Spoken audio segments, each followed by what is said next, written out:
Good morning. I just really don't think there's a place I'd rather be than right here with all of y'all this morning. It's such a special time to get to come and be together, and I'm grateful you are all here. I've been starting each sermon by highlighting a ministry or something that happens at Oldham Lane, and today I want to talk a little bit about our college and careers group. Most of them are sitting back there in the back pretending like I can't see them, but I can, and I'm really grateful for this crew. You know, there's a lot of people that I feel like complain about how the church is just wasting away and we're losing the next generation, and I'm telling you we're not. I wish we were batting 1,000, and I know we're not, and that's our goal, and we're going to continue to do better. But when I walk by the college and careers room and I peek my head in and I see the young people who are there, I am so encouraged. And they're not just there. They're involved in all of the things that we're doing, which tells me that they have integrated themselves into this body. They're not just an isolated group off to the side like in a lot of congregations. They're a functioning part of who we are. Young people, we are so grateful for you and what you do and the energy you bring to this place. Jim and Annie, we're grateful for you and the work that you do leading them. I'm looking over in Jim and Annie's normal spot and I've lost him. There he is. I've looked right past him. Jim, we're grateful for the work that you do with the College and Careers group. I'm so proud to be a part of a congregation that is so just diverse and pulling in the same direction despite all the different directions that we come from. We're in week 4 of a 7-week series, I Am Jesus, where we are looking at the I Am statements that Jesus makes in the Gospel of John, and we're unpacking them and seeing what we can learn about them. So I would love for you to open your Bibles to John chapter 10. We're going to read from there here in just a little bit. And while you're turning there, I'm going to start with kind of my opening illustration. It's a personal one, and for some of you, this may not make sense, but for those of you who have been here a long time, or those of you who have watched me grown up, you'll know what I'm talking about. You see, I remember back when I was in high school going on a mission trip to Plattsburgh, New York. It was a pretty big deal, and I was pretty excited to go. James and Debbie, of course, were working with the youth at that point in time, and Larry Bell, my uncle, was one of the chaperones that went with us. And I remember their blissful thinking as we sat in the airplane about to leave, and I don't think they knew what was about to hit them. Because actually, they didn't know what was about to hit them. They had been around me a lot. They should have known better than to take me to Canada and then into New York, because I was a wrecking ball. I mean, I was this little guy, but I thought I was 10 feet tall and bulletproof. The week before, I had wrecked a go-kart, and so I had this like scab all up one side of my arm, and I looked pretty gnarly.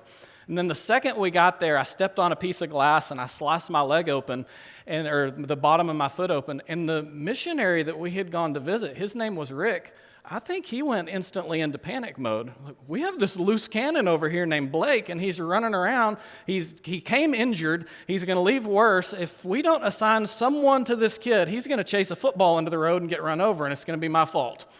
And so they assigned Larry on Blake duty for the rest of the trip. I didn't know it at the time, but I remember thinking how odd it was that my uncle was just so close to me everywhere that we went.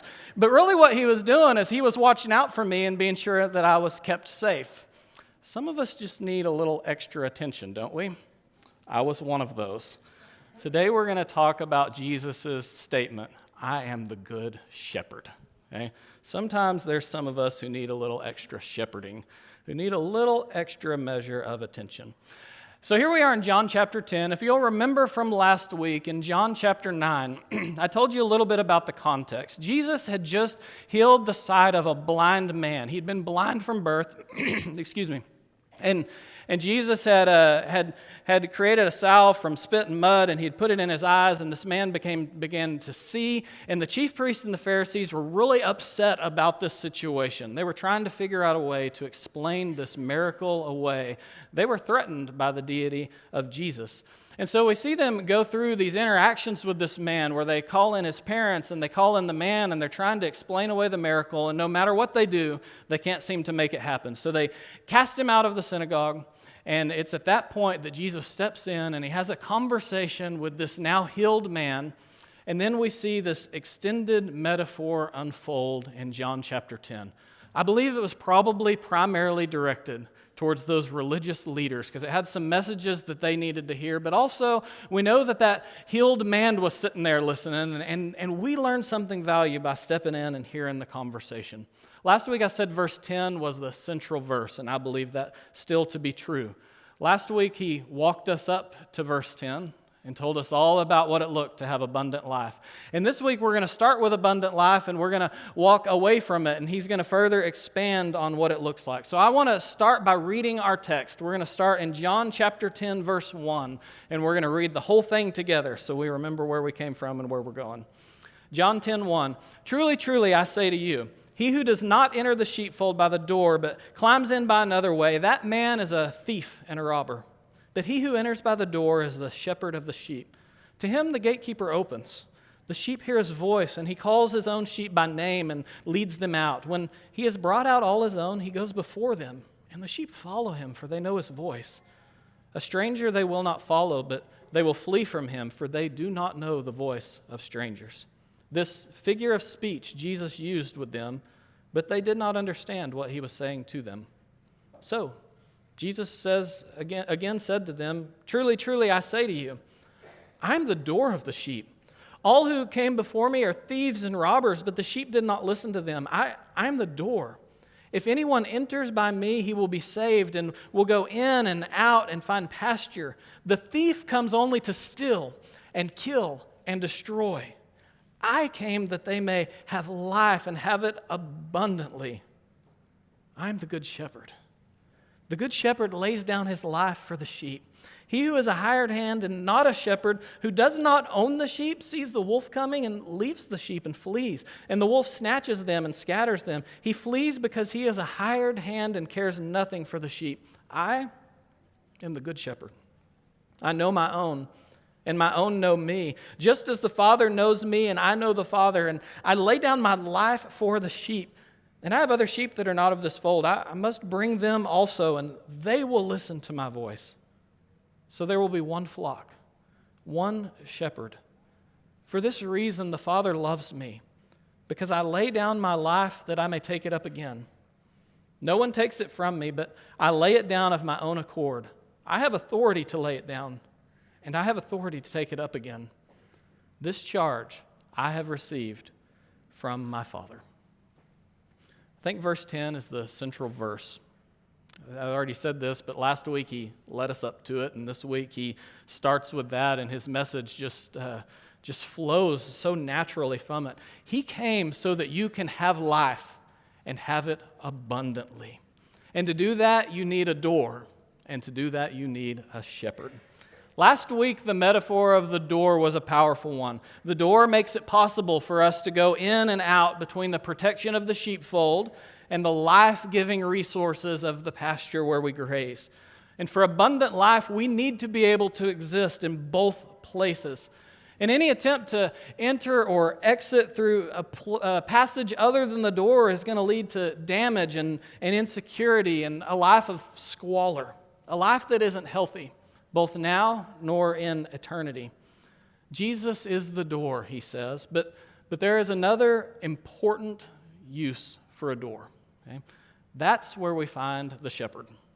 When we used to live out in the country, we raised chickens for a while. We actually had quite a few chickens at one spell, not as many as some. We had about 25 chickens, and we got to notice that about every night, maybe every 2 or 3 nights, we would have one less chicken in the morning.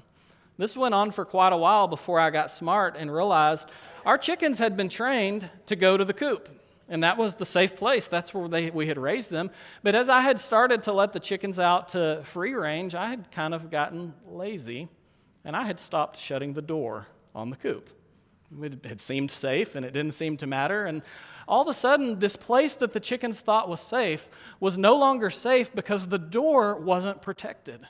It gave them a shroud of safety. It made them feel like they were doing something productive, but they might as well have been out in the open field. In the open field where there were also dangers that they needed protection from. Here's the point. Both the sheepfold and the pasture are full of risk if we don't have the watchful eye of the shepherd. Without the shepherd, we have a false sense of security when we're in the sheepfold. And without the shepherd, the satisfaction and joy that we get from grazing in the pastures of life are just temporary and fleeting because there's dangers there as well. So we're going to walk back through verses 10 through 18, and we're going to look at how Jesus uses this complex metaphor of the shepherd to reveal some magnificent realities about how he interacts with us, his sheep. As we do so, I would really like for you to picture a staircase. You'll have a picture of that in your mind. There's a ground level, and then on this staircase that you're imagining, I want you to imagine a landing part of the way up.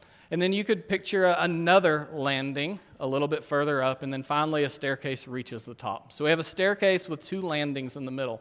Really what I see Jesus doing as he unfolds this metaphor is taking us up this staircase, ascending up this line of reasoning, and he's going to start at the very base level with talking about what it means to be good and how that contrasts with the thieves and the robbers.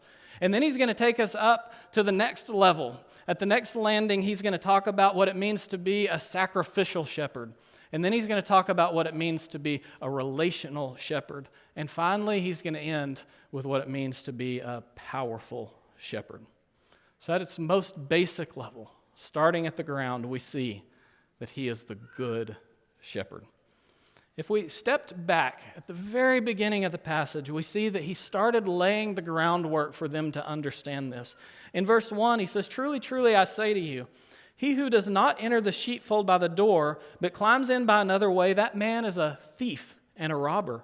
But he who enters by the door is the shepherd of the sheep. To him the gatekeeper opens. The sheep hear his voice. He calls his own sheep by name and leads them out. When he's brought out all of his own, he goes before them, and the sheep follow him, for they know his voice. A stranger they will not follow."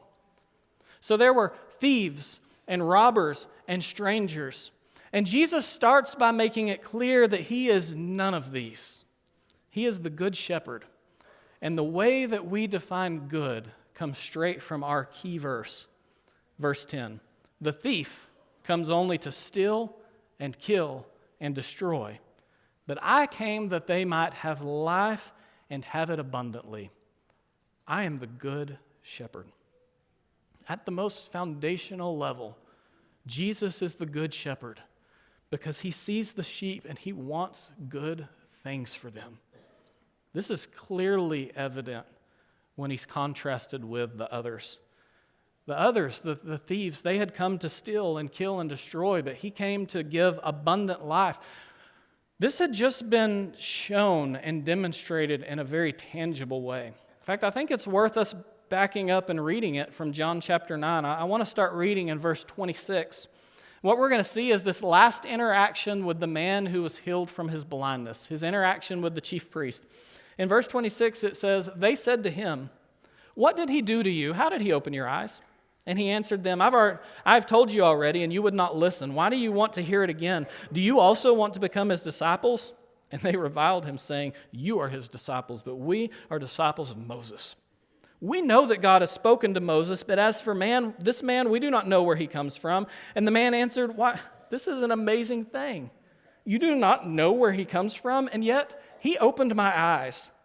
We know that God does not listen to sinners, but if anyone is a worshiper of God and does his will, God listens to him. Never since the world began has it been heard that anyone opened the eyes of a man born blind. If this man were not from God, he could do nothing.' And they answered him, 'You were born in utter sin, and you would teach us?' And they cast him out. Jesus heard they had cast him out, and having found him, he said, 'Do you believe in the Son of Man?' And he answered, 'And who is he, sir, that I may believe in him?' And Jesus said to him, 'You have seen him, and it is he who is speaking to you.' And he said, 'Lord, I believe,' and he worshiped him. And Jesus said, 'For judgment I came into this world, that those who do not see may see, and those who see may become blind.'" The Pharisees he was talking to, they were not pushing the people towards abundant life. They had just disfellowshipped a formerly blind man because he was miraculously healed. The evidence was right there, glaring in front of them, and they were too blind to see it, too arrogant to see it, too stubborn to see it. They did not have the well-being of the sheep in mind as they navigated through the flock. In fact, they were using the flock for their own gain. Never since the world began has someone opened the eyes of a man born blind, he tells them. And what do they respond with? They basically said, "You arrogant, repulsive sinner, don't you know who we are?" And then they shoo him on his way. Some sort of shepherds they were. It's comical. It's laughable. It's embarrassing to look back and see what had just happened in contrast with what Jesus is teaching. Here they stand, claiming to have the good of the sheep in mind, and they starkly contrast with the goodness of the shepherd who paused on the Sabbath day to care for one of his sheep. It's important for you to understand that Jesus is good. I think sometimes we develop this feeling where we think Jesus is holding us back from something, that he's keeping us from good things. And that's just not the case. Jesus doesn't withhold joy and pleasure from us. In fact, he is earnestly working for our good in ways that we might never see or understand. But things grow and they get more amazing as he starts describing how fervently committed he is to his goodness. And so he takes us up the stairs to the next landing, and we see this. As he unpackages the metaphor further, he shows us how the shepherd is sacrificial. He's committed to the sheep to the point of giving his very life. Starting in verse 11, "I am the good shepherd. The good shepherd lays down his life for the sheep. He who is a hired hand and not a shepherd, who does not own the sheep, sees the wolf coming, and he leaves the sheep and he flees, and the wolf snatches them and scatters them. He flees because he is a hired hand and cares nothing for the sheep." What's the difference in the hired hand and the good shepherd? Well, the difference is what they are willing to give. The good shepherd has ownership of the sheep. The good shepherd cares for the sheep. The hired hand has limits. What would you give to your employer? Okay. Those of you who are retired, you can look back and think about what it used to have been like. What would you have given? My guess is for you, it was a math problem.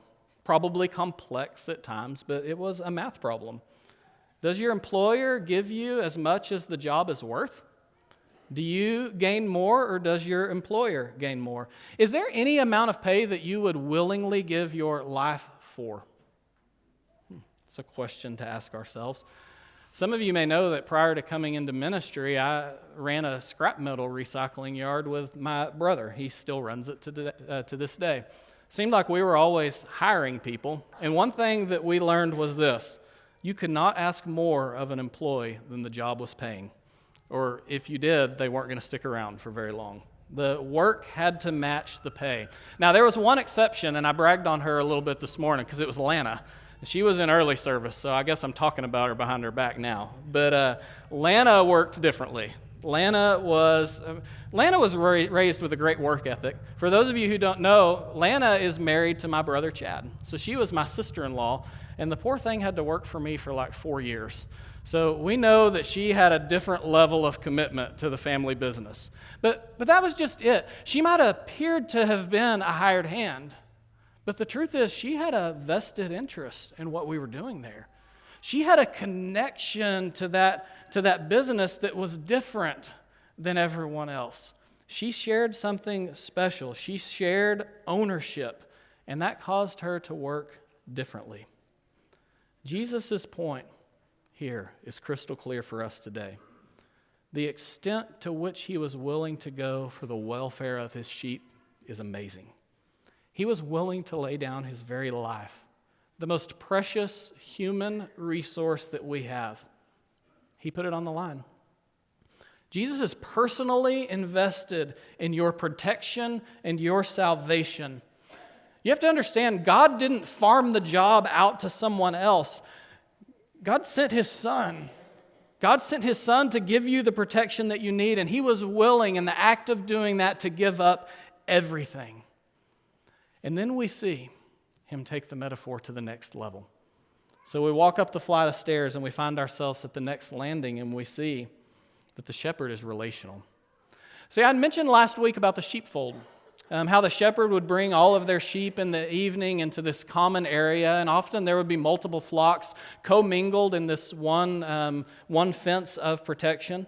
In the morning, when it was time to leave, they didn't run them through some sort of a sorting chute. They didn't have brands on the sheep that marked whose was whose. They simply gave their call, and the sheep would hear their voice, and the sheep would go to them.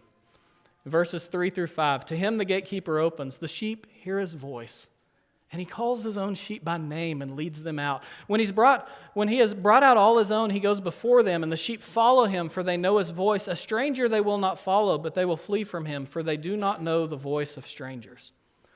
You see, Jesus had a special relationship with the sheep, and they were drawn to his voice, and they wanted to be with him. You know, commercial animal handling is a little bit different today. We don't spend as much time with the animals, so when it's time to make them go somewhere, we either have to chase them there or we lure them in with a bucket of food. I feel like I've loaded a lot of stock trailers with a bucket of feed. The shepherds, on the other hand, could speak, and the sheep would follow them. Notice in verse 3, he says that he calls his sheep by name. They have names, and he knows them.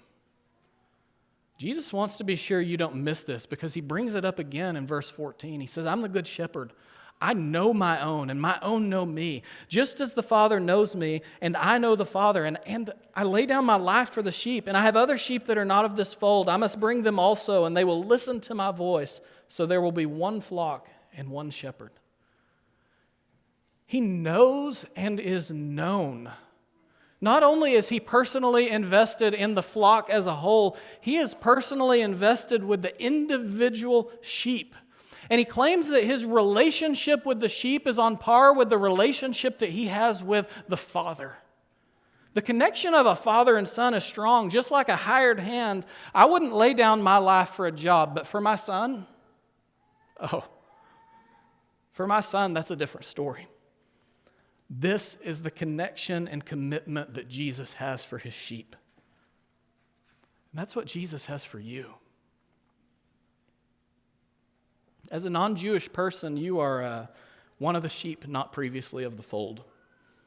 But through Christ, you've been brought in and called by name and known by God and given access to abundant life.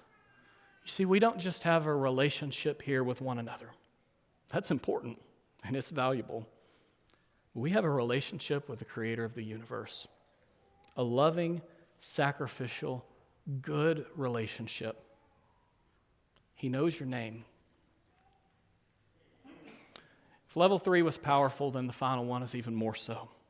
Because I think in the final step, we get where we're going. Because as we finally summit this staircase, we learn that the shepherd is powerful. Jesus cared and knew for the people. We've established that. Jesus cared for the people. Jesus also knew the people. We've established both of those. Jesus even was willing to give his life for the people. The other day, Edie Connell was gracious enough to let me go through some of Bob's books and get some of his books, and I appreciate that. And a little gem I found was this one, Fox's Book of Martyrs. I was actually pretty excited to find this one. I've read some of the excerpts. I hadn't read the whole thing, and so to have it was really special. Fox's Book of Martyrs is a long book that just tells the stories of people who have given their lives for their faith. It's actually some pretty amazing stories in here, and there's a lot of them. A lot of people over the years have cared for the church. A lot of people over the years have known the people of the church, and there's a whole book written, and I'm sure there would be thousands of more books if we could name all of the names of people who have given their life for the truth, for God's people. So what makes the list of people in this book different from Jesus? What sets Jesus apart from them? And this is where we get to the final level of his escalating metaphor. The supremacy of his power is manifested in two realities. Let's read in verse 17 and 18. For this reason the Father loves me, because I lay down my life that I may take it up again. No one takes it from me, but I lay it down of my own accord. I have the authority to lay it down, and I have the authority to take it up again. This charge I have received from my Father. So first of all, we note this. Jesus chooses when to lay his life down. He says, no one takes it from me. I have authority. It wasn't like God was scrambling in the moment to figure things out. I think sometimes we see the interplay between good and evil in Scripture, and we think it's like a big sporting event where two teams are pitted against one another, and the coaches on both teams are watching the other, and they've seen film, and they're working the best strategy to overcome. And in the end, we're lucky because we're on the winning team, because we're on God's side. But that's not how the scene unfolds at all. That's not what Jesus paints here. That's not the picture he paints. The Pharisees here, they weren't in charge. It wasn't like they were about to force his hand into doing something he wasn't ready for. They might have felt like they were in power, but they were not in power at all. I think this was a direct slam on the Pharisees who were challenging him, and he was saying, hey, you need to be careful because you don't know who you're messing with. You need to watch out because I am powerful, and nothing happens without me giving approval to it. Hey, I am powerful, and I'm going to choose how this is going to go. And if that wasn't enough, he says that he can take his life back up when he chooses as well.